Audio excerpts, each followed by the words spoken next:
இன்றைக்கி படம் எடுத்து 3 கோடி 4 கோடின்னு சின்ன படத்தில் எடுத்தாங்கன்னா ரிலீஸ் பண்ண முடியல, வியாபாரம் ஆகலை. அப்போ 4 கோடி 5 கோடி செலவு பண்ணிவிட்டு தியேட்டரில் ரிலீஸ் பண்ணுறதுக்கும் செலவு பண்ணுறாங்க. புரியுது.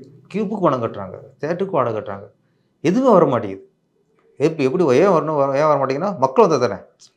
அப்போ சிறிய படங்களுக்கு மக்களுக்கு உள்ளே வர்றதுக்கு வரல. என்ன காரணம்? இதெல்லாம் நம்ம ஆராயணும்.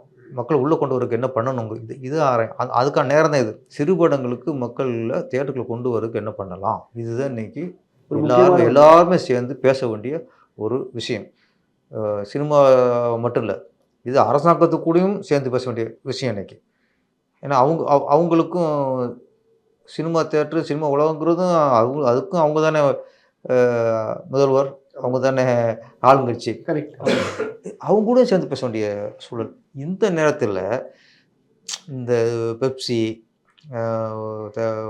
டயர் ப்ரொடியூசர்ஸ் யூனியன், இந்த பக்கம் நடப்பு சங்கம், ஒரு பக்கம் நடிகர் சங்கம், நடிகர் சங்கம், ஆமாம், இது ரொம்ப வேதனான விஷயம் இல்லை, சினிமாவுக்கே ரொம்ப ஆபத்தான ஒரு விஷயம்.